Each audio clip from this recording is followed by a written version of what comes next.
Right, so this bill, LD 1488, removes the prohibition of simultaneously using manufacturing related equipment, supplies, and facilities for the manufacturing of cannabis and cannabis products and the manufacturing of hemp products. It also clarifies that the further processing, manufacturing, or alteration of cannabis or cannabis products does not include the use of cannabis extract or distillate in the creation of a baked good or other edible cannabis product, except for potency, homogeneity, and cannabinoid profiles. It's been a long day for me. We don't have a preliminary fiscal impact statement yet. I do have a couple of relevant statutes cited there. These just the definitions of relevant terms cited at the beginning of the bill analysis. And then there's a separately attached set of statutory materials as well, including the chapter in Title VII regarding hemp, and then the definitions on the handout as well in context.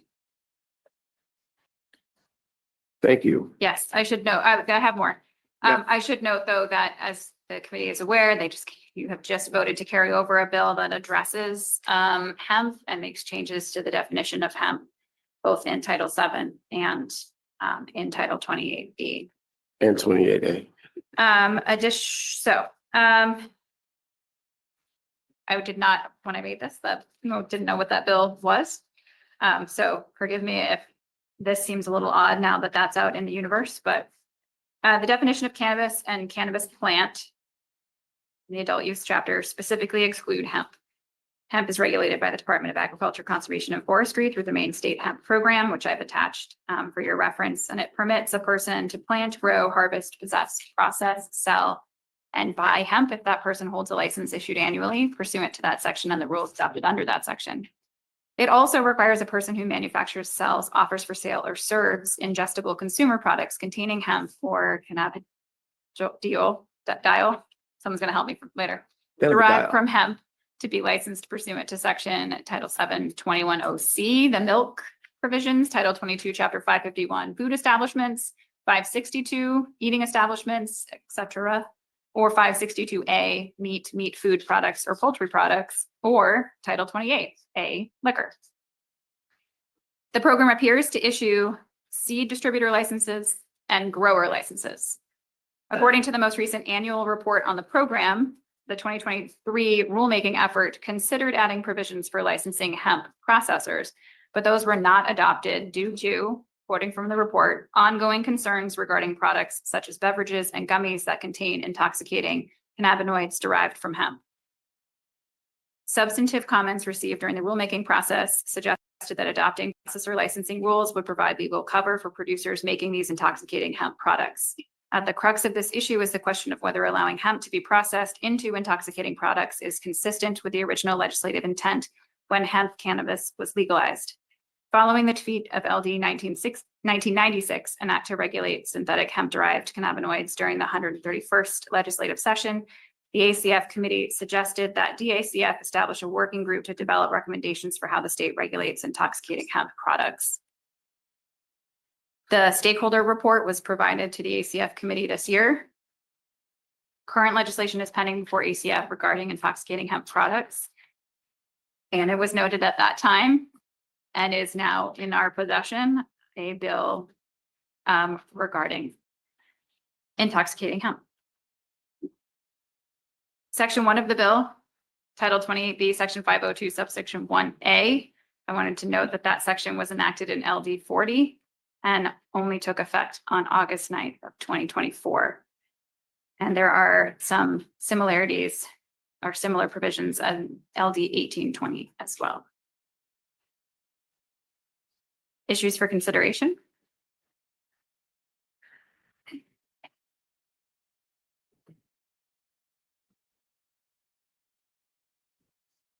The proposal would allow for the simultaneous use of manufacturing related equipment, supplies, and facilities for the manufacturing of cannabis products and hemp products. Products containing hemp and ingredients derived from hemp that also contain cannabis are already allowed. Additionally, current law specifically notes that manufacturing related equipment and supplies may not be simultaneously used for the manufacturing of adult use cannabis and adult use cannabis products, and the manufacturing of products that do not contain cannabis. This provision is also true for the manufacture of adult use cannabis and adult use cannabis products and cannabis concentrate and cannabis products for medical use. This proposal would allow simultaneous use for cannabis products and hemp products. So everything else not simultaneous, but this would be simultaneously allowed.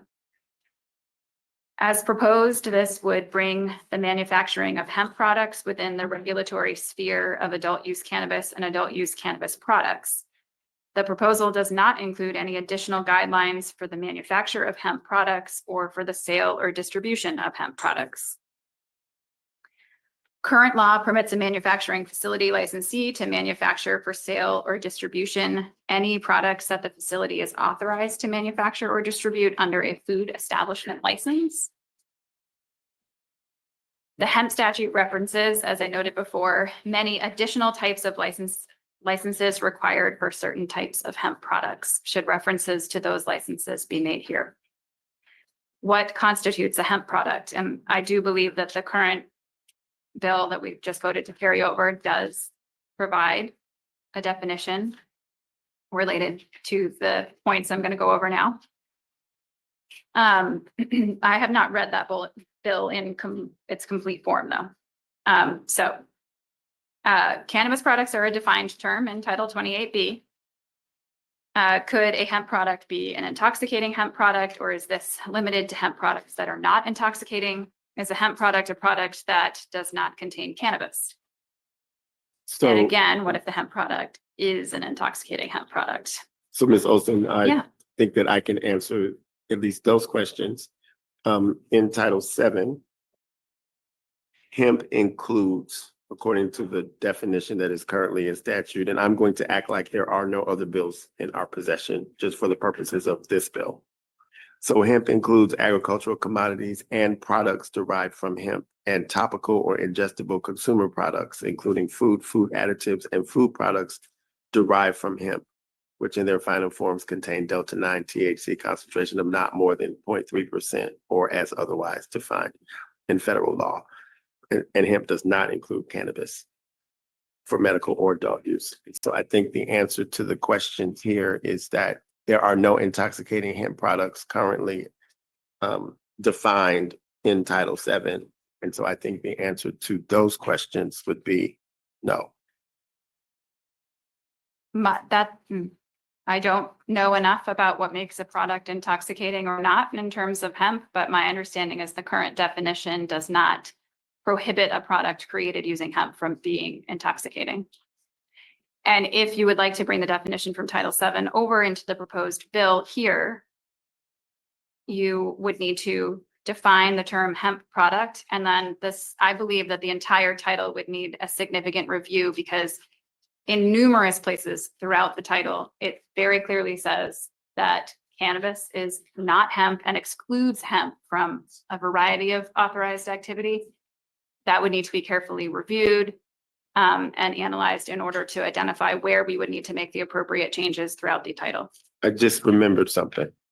The bill sponsor suggested to me, or told me, I won't even use the wrong words, that he would like to see Section 2 of the bill, only Section 2 of the bill pass. That is what the bill sponsor has requested, and that Section 2 of the bill would need to be amended.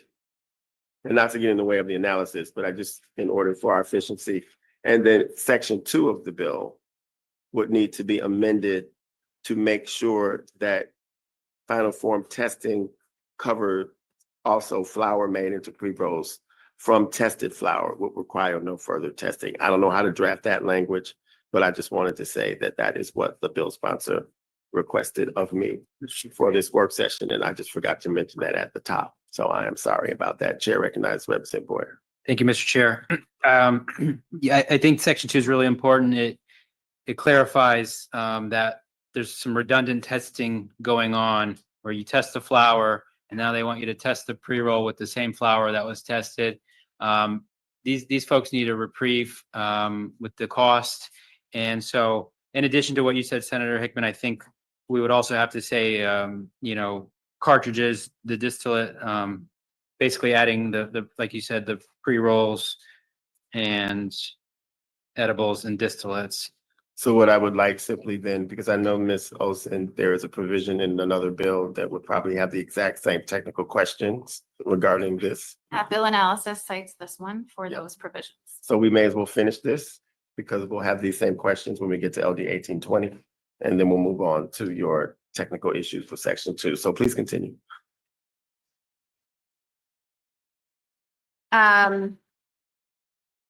The way that current, I will note the other bill doesn't address hemp products in exactly the same way. So Okay. some of these tailored questions are not necessarily as applicable. They're more for the context of the other conversation. Current statute in this section appears to distinguish between cannabis products and products that do not contain cannabis, and the distinction seems to rely upon whether the product is intoxicating or not. Okay. So if hemp product can include both intoxicating and non-intoxicating hemp-derived products, should the distinction be accounted for in the other portions of this subsection that address shared items or areas where the facility and in the other requirements for facilities that manufacture both cannabis and non-cannabis products? And depending on that answer, we may need to have included hemp product throughout the entire section. Got it.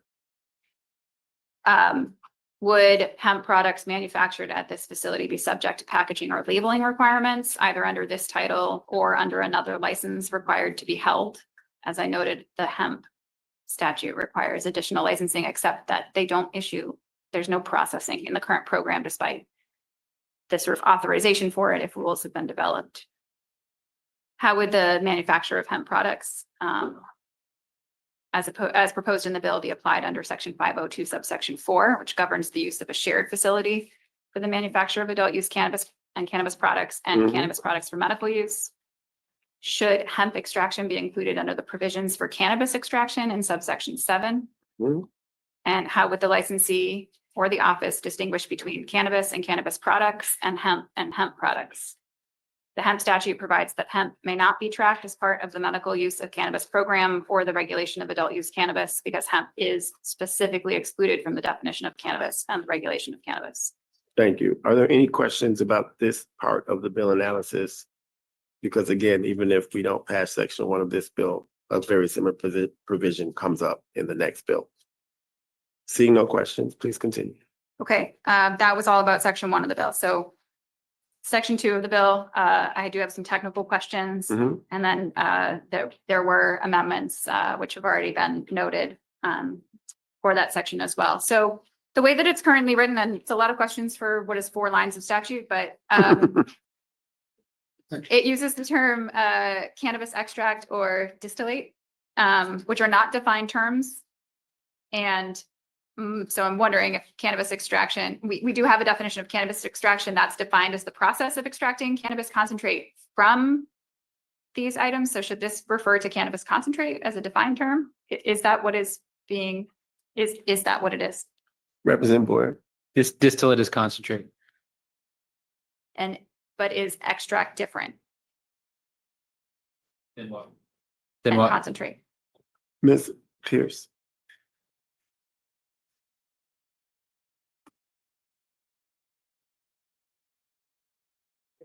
I got my statute book.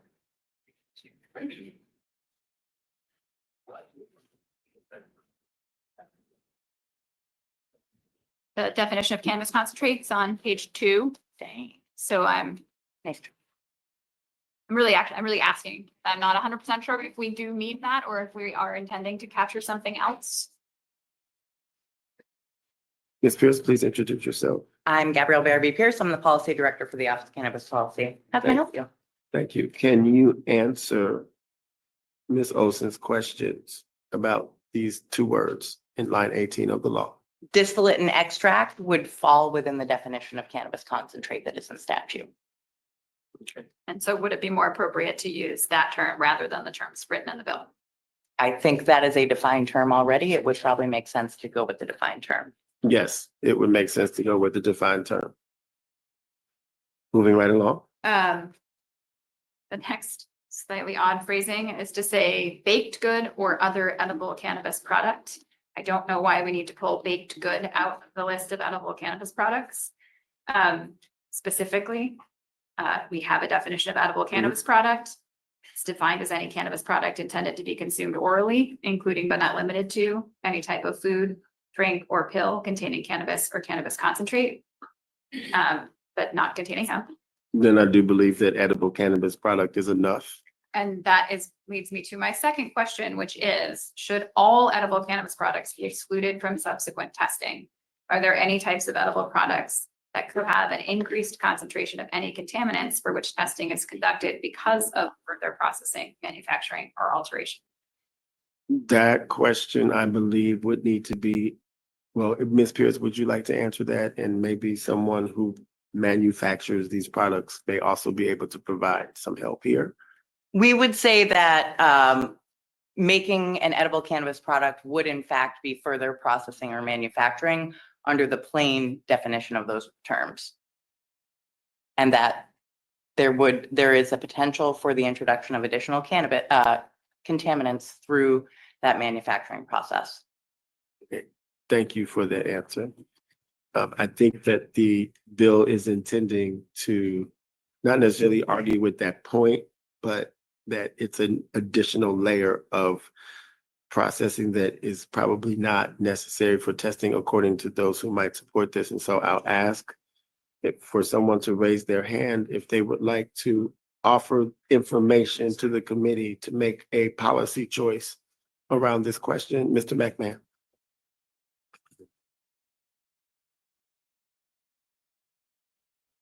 Please introduce yourself.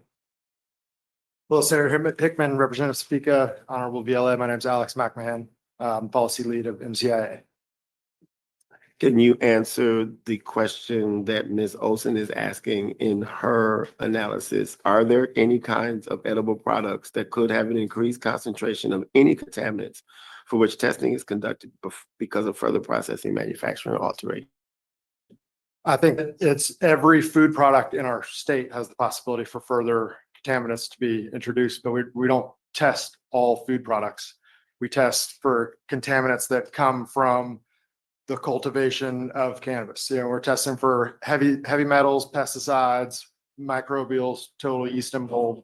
What we're specifically testing for is, you know, if those analytes came from the cultivation of cannabis. We don't test for all of those things in the manufacture of food at every restaurant and every food manufacturing facility.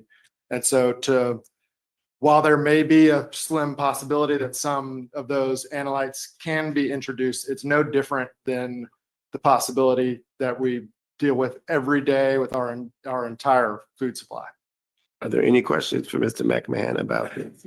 So it would be your contention then that all edible cannabis products be excluded from subsequent testing under the provisions of this proposal? Yes, sir. If they're made with tested concentrates, then yes, sir. That is my opinion. Chair recognizes Representative Mallon. Good, okay, thank you. Any questions for Mr. McMahon from the committee? Thank you, Representative Fredericks. Thank you, Mr. Chair. I just want to affirm that I've got what you've testified to be correct is, so you're saying that the cannabis has been tested prior to it being manufactured into an edible. So hence, to test it again would not be fruitful, would be. And furthermore, you're making a similarity that it's not done in the food programs out there. Just, is that Yes, correct? ma'am. Yes, That's ma'am. correct. Particularly what this bill contemplates is the concentrates that have already been tested being made into edibles, which the risk there is just no different from our entire existing food supply. Representative Boyd.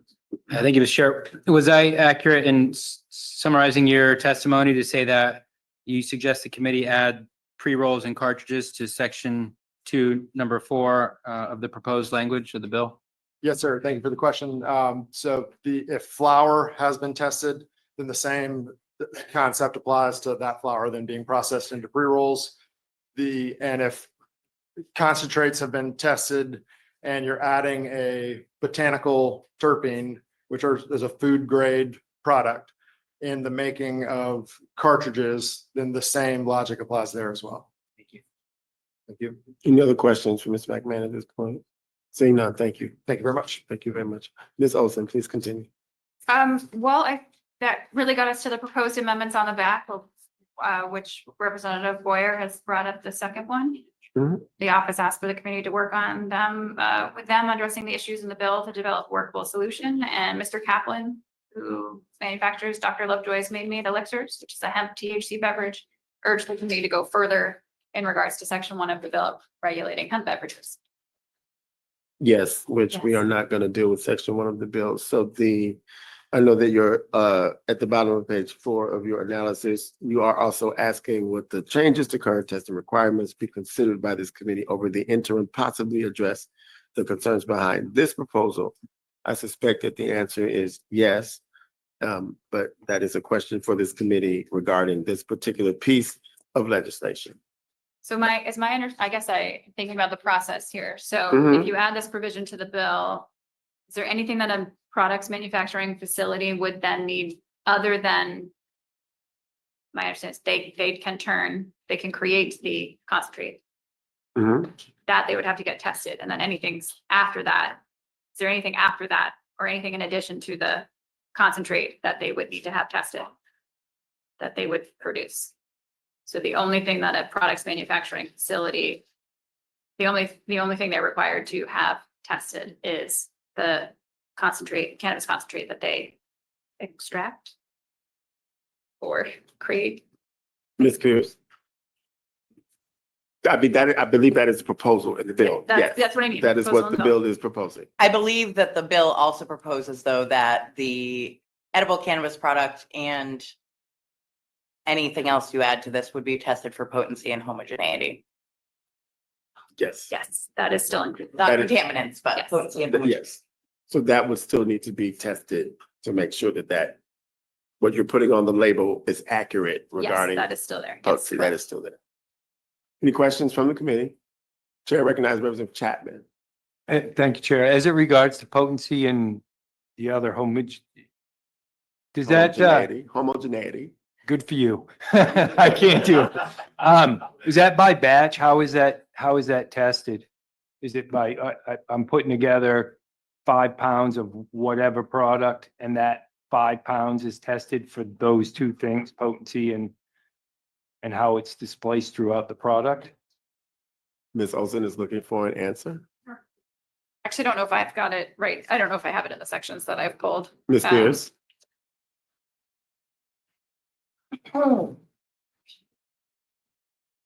It would be identified in chapter 5, the rules of certification of cannabis testing facilities in subsection 6, and it specifies sample collection and the amount of sample increments needed for each test. So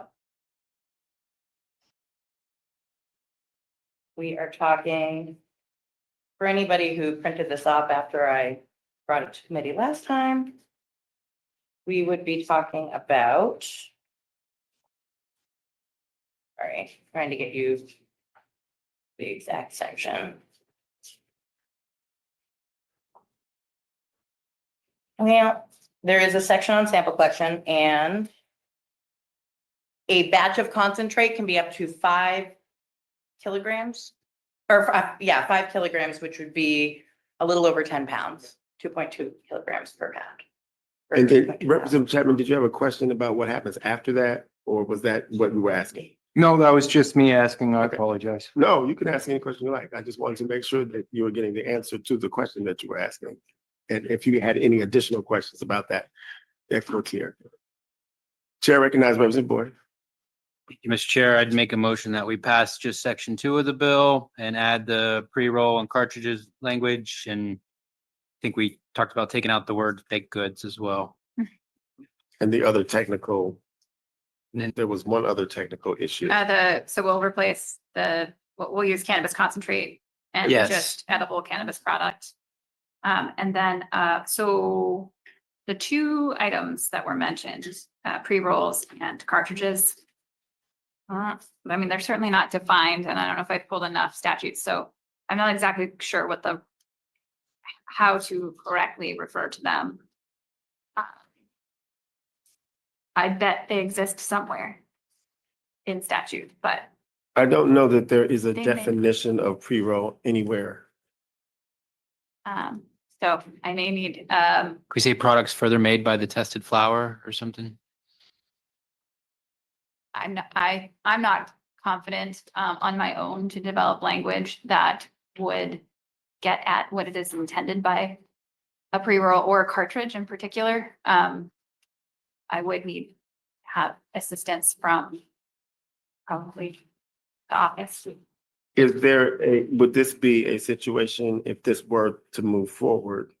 That we would be defining these terms for the purposes of the part of statute that you're. Yeah, writing I this think for? so. I think just here, I actually think rather than trying to put a defined term in, it may be best to approach it in the way that Representative Boyer kind of brought up in more describing what it is rather than saying it and then saying for the purposes of this section it means, but that again, without knowing what it is yet, I'm not sure the best way to craft it, but I think it would be limited to just this subsection. Okay. So then we would, if this were to move forward, as you draft the language, you would have permission to work with the Office of Cannabis Policy on getting the language to mean what is being stated as a part of this proposed amendment. Chair recognizes Senator Timberlake. Thank you, Mr. Chair. I guess the question I lay out here is, I'm beginning to think we're getting the cart before the horse here. That we're dealing with a bunch of hemp rules that we know that down in ACF right now, they're dealing with hemp rules. that we Well, know. Senator Timberlake, I don't mean to cut you off, but we're not addressing hemp at all in this bill. We're striking section 1 from the bill. The proposal would not be to pass any part of section 1 that deals with hemp. Okay, It would just be I the cannabis, apologize. it's okay, in section 2. and you stole my section 2. Chair recognizes Representative Mallon. Thank you, Mr. Chair. Well, I'll use the same analogy as Senator Timberlake with regards to section 2. So my biggest concern about this bill has been section 2, particularly as it pertains to contaminants and making sure that our testing regime is testing for the contaminants that need to be tested. Over the course of the last week, really the last few weeks, we've had some long, I think, very fruitful, very passionate conversations about testing, and we committed ourselves to working on the testing issue over the off season. I know I'm fully committed to working on it and considering all the different aspects of testing as it, in all different aspects of the industry. So I am not inclined. Not just not inclined. I am not going to support today making any changes to testing, including the changes contemplated by this bill, because I think it's premature to do so before we have those conversations that I'm committed to having. There are some bills coming up that are not only testing, and very much happy to work on the policy considerations there, but as of right now, if I need to vote on this yay or nay, I will be voting on it to pass because I don't want to give extra work to our analyst. So I would be also, I will just say, be supportive of begging the presiding officers to carry over more bills, including this one and others, and pretty much any on the list. And I would support those motions too. But I do think it is premature to make testing changes right now before we have the bigger discussion about what we need to do with testing throughout the entire industry. So that's where I stand on this. This will apply to other bills as well for us today. Thank you, Representative. Chair recognizes Representative Fairclough. Thank you, Mr. Chair, and I second the sentiment of my seatmate. I might expand a little bit because to me, the principle is I want to have that discussion.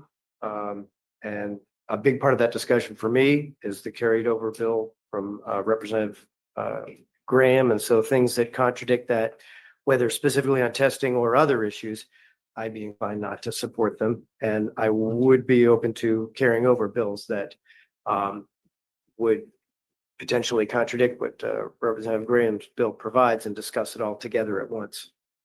Representative Speaker. Thank you, Mr. Chair. So I'm trying to figure out where I'm going to land on this, but one of the things that I'm curious to hear from maybe Representative Faircloth and Mallon is I'm trying to think about if the testing for potency was kept, And if the product that is being used to make a brownie, let's taking, pre-rolls and cartridges out of it, but the product that's used to make the brownie or the baked good or these things has already been tested for the pesticides, heavy metals, and all those other things, and then they still have to test for potency. What is like, where's, I'm like, what's the concern there? I'm genuinely asking, like, that more pesticides or contaminants ended up in it. I'm just trying to grasp this right now because it seems like the potency testing at that point would be what's really important when the ingredient used to that gets you high has already been tested, it's already been tested for those harmful things. Representative Mallon? Thank you, Mr. Chair, and I appreciate the question, Chair Speaker. I think the potency testing question is important. I agree. But I also, just at this stage of where we're at in our session and where we're going to be digging into these questions, which to me include what really is duplicative testing for contaminants versus not. We've heard competing assertions about that, and I'm not sure I'm ready to figure out where I come down on that, honestly. And so I don't think I would feel comfortable right now with setting the contaminant question aside. I very easily could get there, by the way. I want to be very clear about that. But I don't think it's something that I'm going to be presented with compelling evidence like right here, right now, that tips the balance for me. So that's kind of where I'm coming from on this. It's an honest question, and I respect it, but I need to, I really, I want to be talking to the testing labs. I want to be talking to other scientific experts. I want to talk to the producers. I want to talk to everyone about this, and I don't think we're there yet. At least I'm not. Maybe everyone else is, and I'm fine with that. That's the case. I just want to add that as a producer of food and a manufacturer of food that does not contain cannabis, the ingredients that go into an edible cannabis product have contaminants in them that would unfairly probably be punitive to the person who was manufacturing that edible cannabis product when their cannabis concentrate has passed, and then they make a brownie and the brownie fails because the heavy metals were in the ingredient that they used to make the edible brownie. And that to me is why this part of the bill at least is really important, because I don't want the food producer who is using cannabis concentrate that has passed all the contaminant testing to then have to fail their brownie because the chocolate is full of heavy metals, which will be picked up in the further testing. And I think that's one of the reasons why this bill is in front of us, to be quite frank. Representative Mallon. Thank you, Mr. Chair. And as usual, when you speak about food, you're very eloquent and make great arguments. I would say for me, I am not comfortable with basing that on assertions, however accurate they might be, made by other folks like us at the Horseshoe, including ones made by me, essentially. And so I would be happy to either carry this bill over or take the language from Section 2 and work on it and port it into a future vehicle. Because I'm not saying no entirely. What I'm saying is that I'm not at yes now. So if we have to vote now, I'm very comfortable with divided reports, and I'm fine with voting on not to pass. So that is where I am on this. So I've got four hands. Representative Chapman first. I yield. Thank you, Chair. Representative Speaker. And I can respect where you're at. And the only thing going forward is I just hope that that as we continue to talk, and I'm not gonna, I hope that don't take this as an accusation. I just get nervous sometimes. Divided reports are fine, but I get worried about kind of stigmatizing of all things cannabis as dangerous. So I'm happy to have these conversations going forward and like having open-mindedness, and I can support that you want time to dig into the science and everything. I can respect that. Chair recognizes Representative Fairclough, followed by Representative Boyer, and then Representative Mallon, you can respond. Thank you. I would expand beyond contaminant testing because I think those are interesting arguments that I've heard a couple times about food that you grow at a farm might have contaminants in them, which of course makes me want to regulate the food more intensively. Happy to say it. But in terms of cannabis, that my interest here in this committee at this time would either be to carry them over, or if we're going to say we're going to have a divided reports on these bills, I'd be interested in hearing from Maine Medical Association, Maine Public Health, the department on each and every one of these bills and going over what, in addition to contaminants per se, any public health concerns are, because I'm inclined to support Representative Graham's bill, and I don't want to support anything that might contradict it. And so that's why I would prefer, if there's any question of contradiction of that, that we just say, hey, we're carrying it over or we're killing it. Chair recognizes members of the board. Well, thank you, Mr. Chair. Representative Graham's bill has nothing to do with this. This is adult use cannabis we're talking about, right? So Representative Graham's bill talks about medical testing. So we're talking about AU here, and we're talking about work that we did in a previous legislature. If my colleagues would take out their MRS page, there's no page numbers. It's in the packet back- that our analyst gave us. the last- Representative Boyer. The last page says 1488 materials at the top. So it starts with the definitions, but if you go to the very last page, section 605, additional testing not required. This was revised in 2021. And then number 4, no subsequent processing, manufacturing, alteration. This was updated in the last session to address this exact issue. So we're here again because the words that we wrote, the laws that we made didn't accomplish what we wanted for whatever reason. And we have folks who are under these rules and laws asking us to change it. Something that we've already did and thought was a good idea as a committee twice kind of, I think 2021, 2023. So again, this is adult use. There's nothing to do with medical. It's still tested. It costs a lot of money to test this. And we need, given the illicit market, given these are two markets that compete with each other, it's incumbent on us as policymakers to do all that we can to make sure that every tax and regulation that we put on adult use operators is explicitly needed and nothing extra, whether it's the taxes, whether it's the regulations, because the illicit market, their competition, there is no testing, there is no tracking, there is no tracing. So how are we supposed to get people to go to the adult use store when they can buy it illegally for half the price? So Representative Boyer, you are talking about section 605, subsection 4, no subsequent processing, manufacturing, or alteration. Since the performance of the prior testing under subsection 1, the cannabis or cannabis product has not undergone any further processing, manufacturing, or alteration that would result in an increase in the concentration of any contaminants or factors identified in section 602, subsection 1, or in any rules adopted by the office pursuant to that section. And so, is there some new thing happening that this bill seeks to address that happened after this went into effect? Can someone clarify that for me?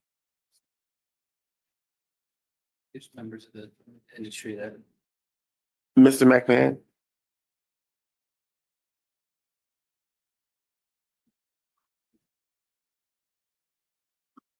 What are we responding to with LD 1488, section 2, regarding what we just talked about that passed last session in LD 40? What's going on? Is section 2, the part about no further processing? Correct. Yes, so there was a bill that was passed, I think you mentioned it was last session, or it might have been 2021. I feel like it was a little bit further back than the last session. That where the no further processing required section was added. There was an extensive conversation about it then, that where the legislative intent, the intent from the committee as it sat then, was to exempt products from further processing in a way, if they're processed in a manner that doesn't further concentrate the analyte. And at the time, the legislative intent of what further processing the analyte meant was particularly if you have tested flour that has passed for heavy metals and pesticides, those are not remediated through the process of creating concentrate. So heavy metal, flour that is tested for heavy metals and pesticides can fail as concentrate because those analytes went through a process that further concentrated those analytes. Mhm. So that was the legislative intent of that section at that time, to basically require testing. If it's flour that's been concentrated, you still have to test for pesticides and heavy metals, but not to require testing for all of these scenarios that we're talking about now, the pre-rolls, the carts and the edibles. Again, that was the legislative intent at the time after pretty extensive conversation. And so what has happened since then to now that will require this bill to be in front of us? So it has not been interpreted that way. So By there- whom? by the office.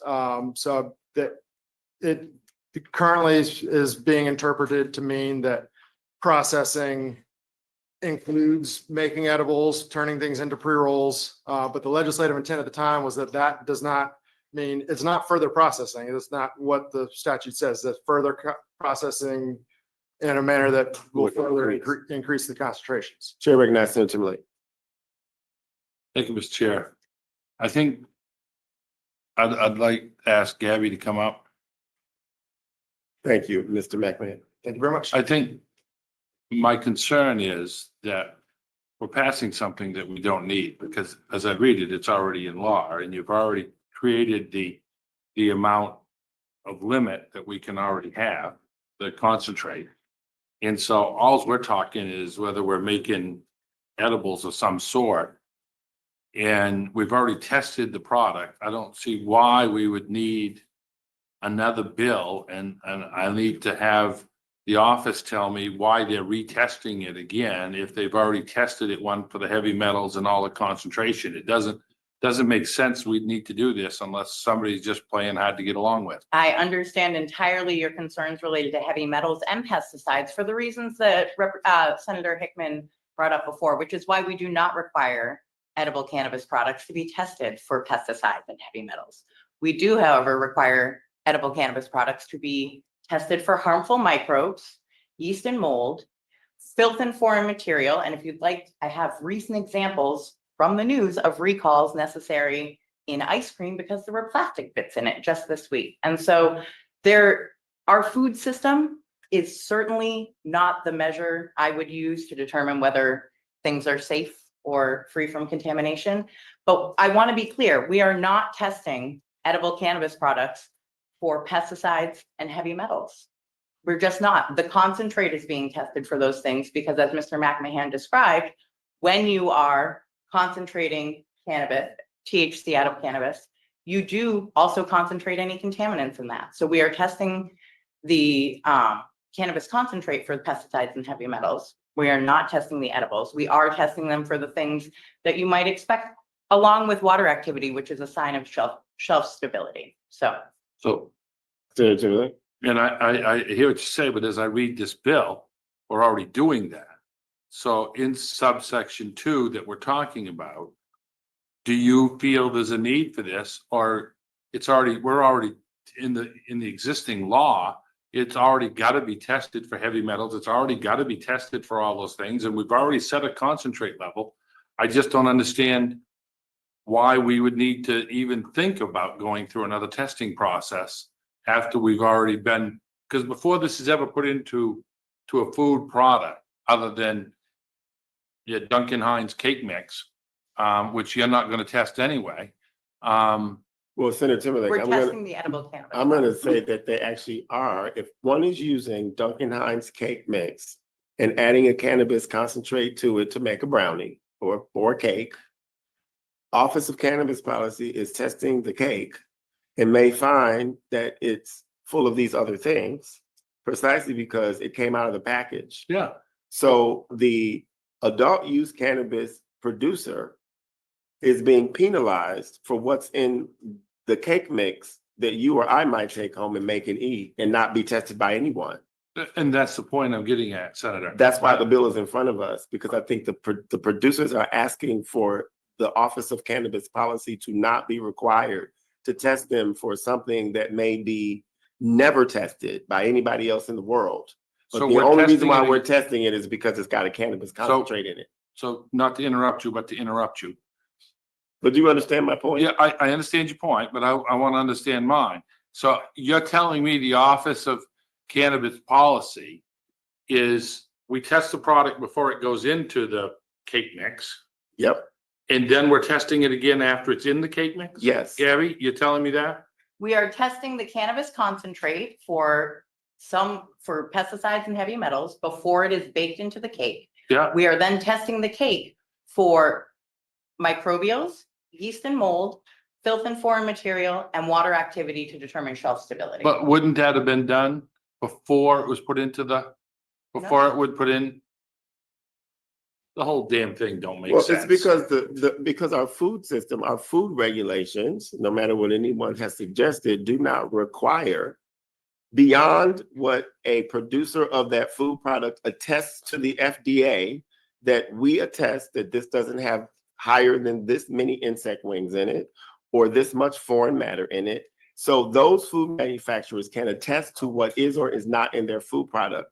However, when a cannabis concentrate is added to it, the law right now requires that the office tests for all of those things, which means that the cannabis manufacturer is being penalized for something that comes out of the cake box.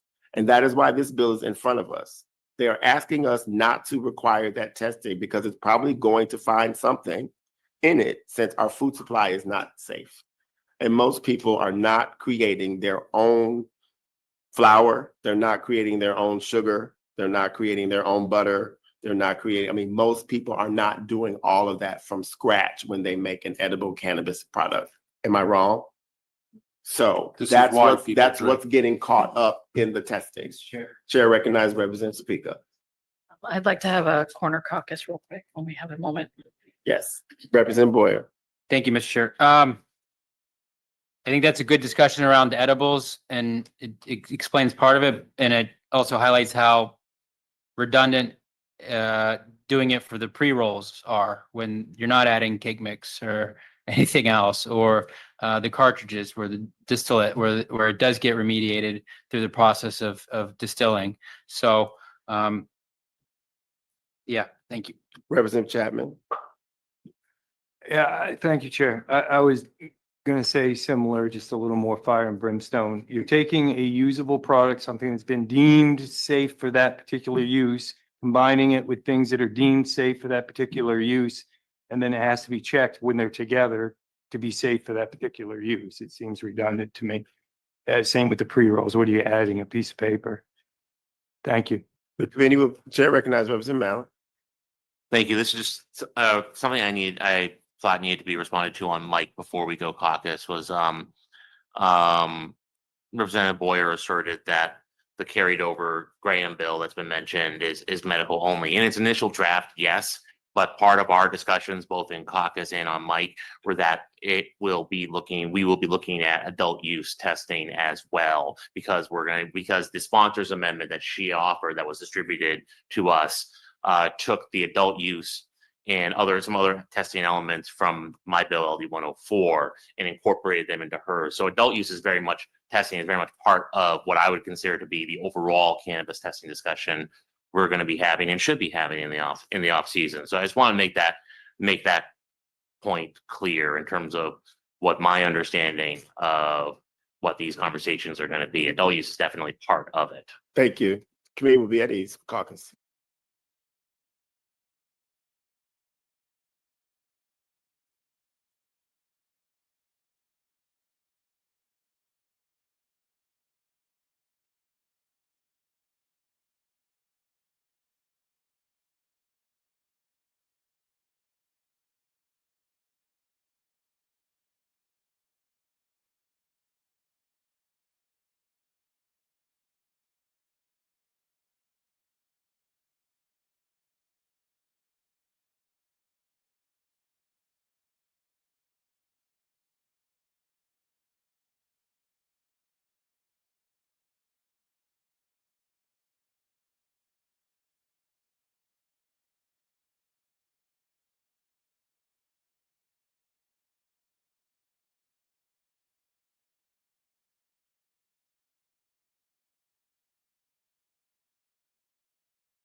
in a work session on LD 1488. A motion ought to pass as amended has been made by Representative Boyer, and it has been seconded by Representative Chapman. Is there any further discussion of the motion? The chair recognizes Representative Mallon. Thank you, Mr. Chair. I want to acknowledge a couple things real quick. One is that every single assertion made here might be very much correct, and the language in section 2 might be good. I don't know that yet, and that's why I'm not prepared to support it yet. I'm willing to have this conversation with everybody involved and with other experts as well, and willing to take this language and port it into another vehicle in the second session potentially, if we think it's necessary to do so. I'll also acknowledge while I'm here on mic that there is a legitimate argument that adult use is overregulated, and I fully acknowledge that. And I believe that the testing conversation we're going to have in the off season, that for that conversation, I want everything on the table: medical, adult use, overregulated, underregulated, what we test for, whether some tests are duplicative or not, whether some tests are even needed or not. I'm willing to have all of those conversations with absolutely every fact on the table. So I personally will be voting no on the pending motion and going not to pass on this bill. But I want everyone to know that my commitment remains very solid to have this discussion, no holds barred. Thank you, Representative. Chair recognizes Representative Fairclough. Thank you, Mr. Chair. I just want to emphasize that when I hear, as I've heard today and a couple other times, more than once, that somehow folks in the cannabis growing community or cannabis business are being punished because of other products that they didn't make because it's in a brownie or something like that. If that's the case, that would be very problematic to me. I don't know enough about it to say. To me, the testing of cannabis products is not my test of this issue. The test for me is, and that's both adult and medical, is whether it serves the interest, the policy serves the interest of public health. And if testing makes sense, good. If it doesn't make sense, if it's not fair, get rid of it. I don't have any problem with that.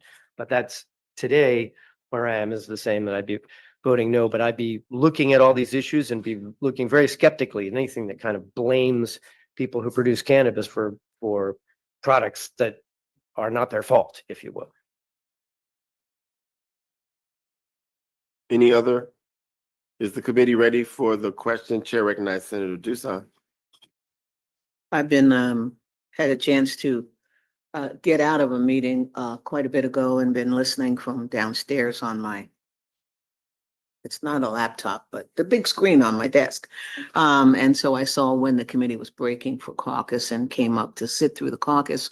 I come to this inclined to support testing, to look for consistent testing across adult use and medical use, but to make sure it is fair and transparent testing based on science.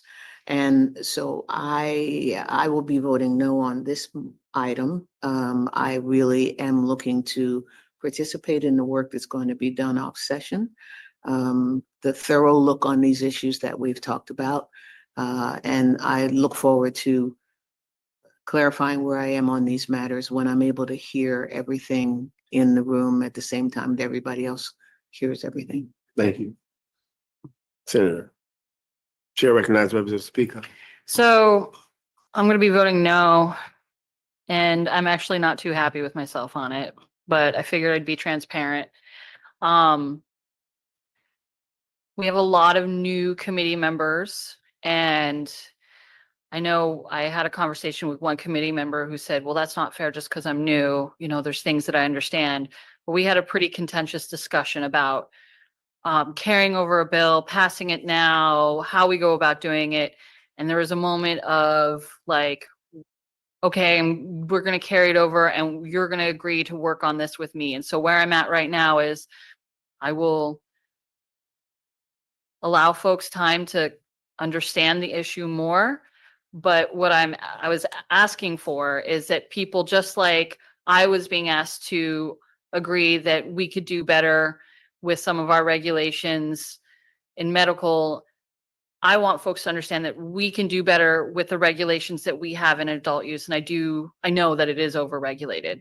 And so I was really afraid, and I'm still kind of afraid. I'm fine with divided reports, but I also don't want, as the discussions go forward, for people to get dug in and not able to move next session, because I see some really critical discussions happening next session. And I'm sorry for the new members. There's a lot to catch up on.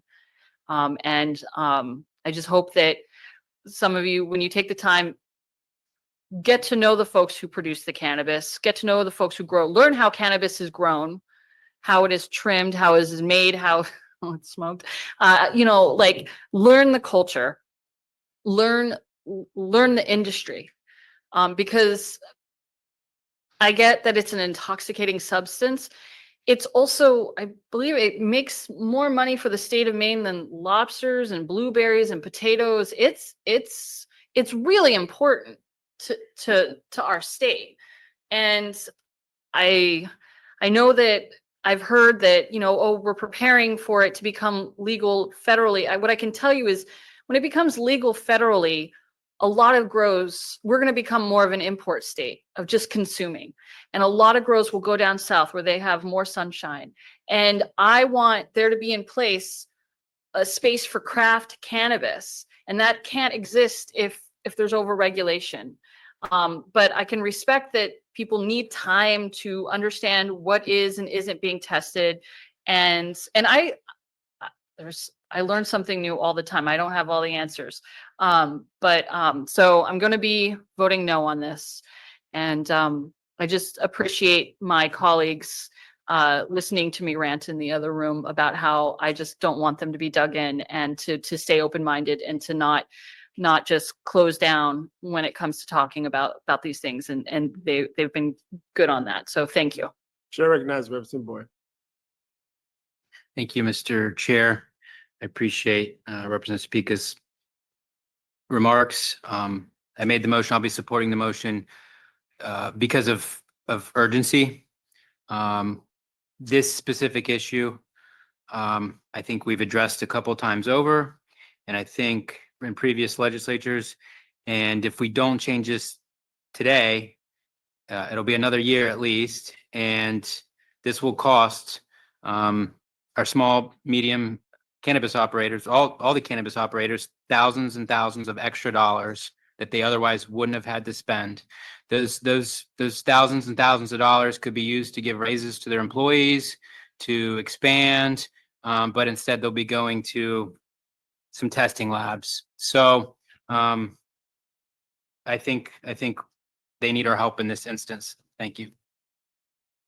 Thank you. Is the committee ready for the question? Motion is ought to pass as amended, made by Representative Boyd, seconded by Representative Chapman. Madam Clerk, please call the roll. Thank you. Senator Doosan. No. Senator Doosan votes no. Senator Hickman. Yay. Senator Hickman votes yes. Senator Timberlake absent. Representative Graham absent. Representative Terry. Yes. Representative Terry votes yes. Representative Ross absent. Representative Chapman. Yeah. Representative Chapman votes yes. Representative Suppico. Oh, Representative kidding Boyer. me? I'm sorry. Chopped liver? Representative Boyer. Yes. Representative Boyer votes yes. I apologize. Representative Suppico. I'm so sorry. Yes.